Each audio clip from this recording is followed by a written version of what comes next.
हाल्छन्। अब यसमा चाहिँ म 2-3 चम्चा घिउ हाल्दैछु। घिउमा पकाउने कोदोलाई घिउ हाल्ने, यसमा ठिक्क अलि सेलरोटी पकाउने जस्तो पिठो बनाउने यसरी।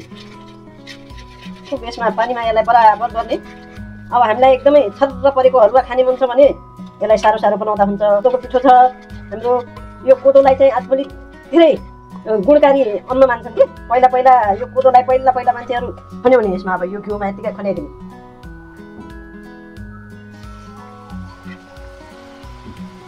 यसमा खन्याउने, मजाले खन्याउने। अनि बाँकी रहेको उसमा आगो कम गरेर यसरी।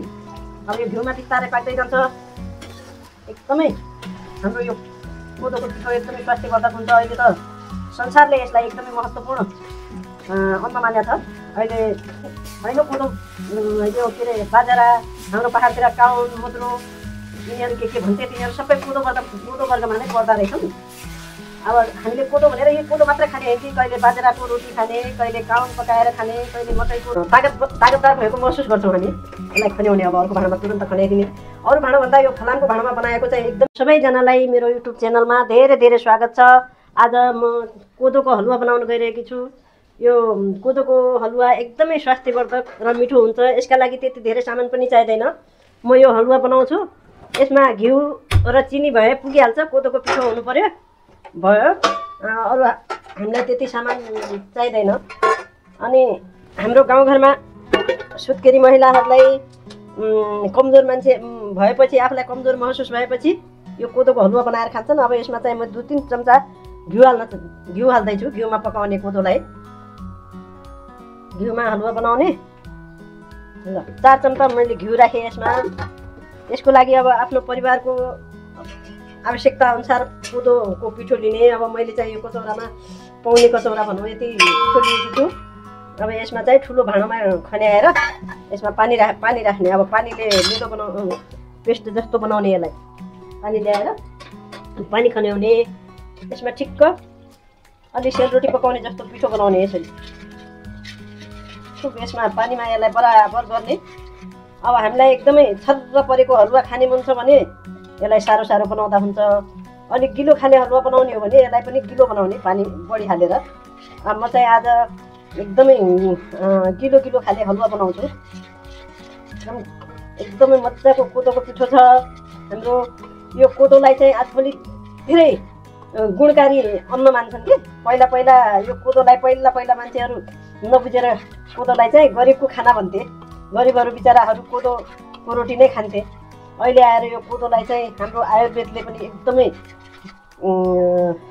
स्वास्थ्यवर्धक खानेकुरा मानेको छ।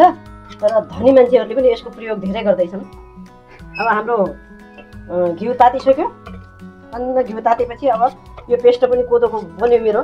यसलाई खन्याउने। यसमा अब यो घिउमा यतिकै खन्याइदिने।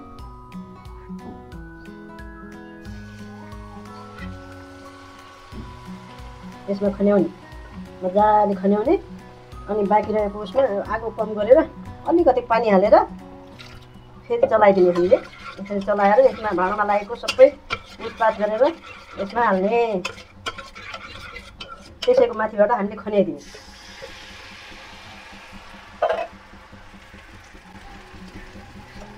यसरी पुरै उठेर यो खन्याइदिने।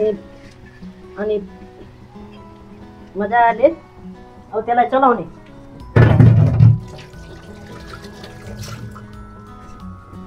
अलि आगो बढाउने। यसलाई समातेर बिस्तारै चलाउँदै जाने यसरी। अब यो घिउमा बिस्तारै पाक्दै जान्छ। एकदमै हाम्रो यो कोदोको पिठो एकदमै स्वास्थ्यवर्धक हुन्छ। अहिले त संसारले यसलाई एकदमै महत्त्वपूर्ण अन्न मानेको छ। अहिले सन् 2023 मा युनाइटेड नेसनले चाहिँ सन् 2023 लाई कोदो वर्ष भनेर घोषणा पनि गरेको छ।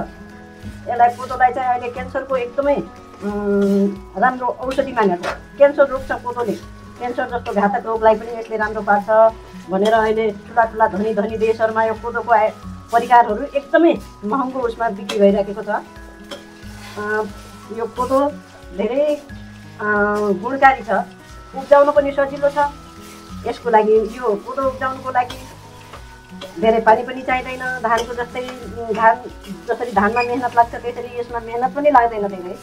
यो तराईमा पनि हुनसक्छ, पहाडमा पनि उब्जिन सक्छ।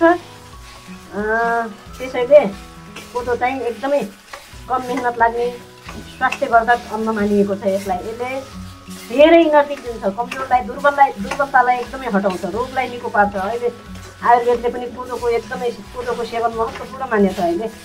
यसरी अब यो पाक्दै गर्छ, मजाले कोदो पाक्छ, सेकिँदै पाक्दै कम आँच गर्दै यसलाई एकदमै मजाले सेकिन दिने। अब कोदो पनि अब कोही कोदो कालो कोदो हुन्छ, कोही रातो कोदो हुन्छ। कोदो भनेर सबै कोदो नै होइन। कोदो यो के अरे बाजरा, हाम्रो पहाडतिर काउन, मुद्रो, यिनीहरू के भन्थे तिनीहरू सबै कोदो वर्गमा नै पर्दा रहेछन्। अब हामीले कोदो भनेर यो कोदो मात्र खाने होइन कि कहिले बाजराको रोटी खाने, कहिले काउन पकाएर खाने, कहिले मकैको रोटी खाने। यी कुराहरू चाहिँ हाम्रो धान गहुँभन्दा चाहिँ कोदो धेरै राम्रो रहेछ भन्ने कुरा अहिले आएर विभिन्न अध्ययनले जनाएको छ हामीहरूलाई।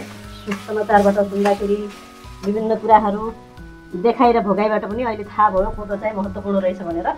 अब हाम्रो यो बिस्तारै पाक्दैछ। यो आधा पाकेको बेलामा यसमा चिनी राखिदिने। अब गुड भयो गुड राख्ने, नत्र चिनी राखिदिने। कहिले कहिले कोदोको हलुवा मिठो पनि हुन्छ धेरै। अलि ल 1 चम्चाको 4 चम्चा मैले चिनी राखेँ। अब पुग्यो। अब चिनी राखेपछि फेरि चलाउने बिस्तारै। यो चिनी गल्छ, यसमा बिस्तारै गल्दै जान्छ। पहाडतिर कसैले चाहिँ उखुको खुदो राखे, कसैले खुदो मह जस्तै हुन्थ्यो। धेरै मह हुने चाहिँ पछि महमा चोपेर हलुवा यसरी समात्दै, ढिँडोको जसरी समात्दै महमा चोपेर खाने पनि गर्थे। अनि कसैले गुड हालेर पनि खान्छन्। अहिले चाहिँ मैले चिनी नै प्रयोग गरेँ। अब पाक्दैछ। यसलाई 5 मिनट यत्तिकै आगो कम गरेर सेकिदिने। यसलाई भाँडोले छोपिदिने बिस्तारै। एउटा अर्को भाँडोले माथिबाट छोपिदिने कि 5 मिनट छोप्ने यसलाई। ल अब हाम्रो यो पाकिसक्यो। 5 मिनट जति हामीले यसलाई सेकाइसक्यौँ। अब यो तयार भयो। अब यो घिउ, यसमाको घिउ अब पिठोबाट यो अलग्गै आउँदैछ। यसरी हामीले पाक्यो भनेर थाहा पाउने। यसरी यसलाई त्यसरी चलाइदिने। घिउ यसबाट अलग हुँदैछ। अब पाकिसकेपछि हलुवा पाकिसकेपछि यसरी हाम्रो यसमा पनि यो पन्युमा पनि लाग्दैन, यसमा तासिँदैन, यसरी गइहाल्छ, मजाले छोडिदिन्छ यसले। यसरी भएपछि हामीले थाहा पाउनु पऱ्यो कि हाम्रो यो परिकार पाक्यो, मजाले पाक्यो भनेर थाहा पाउने। अनि यसलाई यसरी चलाउँदै निकाल्ने। अब हामी आगो बन्द गर्छौँ। आगोलाई चढाएर अब आगो बन्द गरिदिएँ मैले। अब आगो बन्द गरिसकेपछि यो तातो हलुवा चाहिँ हामीले खाने गऱ्यौँ भने हाम्रो शरीरभित्र एकदमै तागतिलो महसुस हुन्छ हामीलाई। पहाडतिर चाहिँ सुत्केरी आइमाईलाई पनि यो कोदो चाहिँ खोजी पनि खुवाउँछन्। तर पहिला थाहा हुन्थेन, अहिले आएर थाहा भयो सबै कुरा राम्रो रहेछ भनेर। अब त खान्छन् कोदोको हलुवा।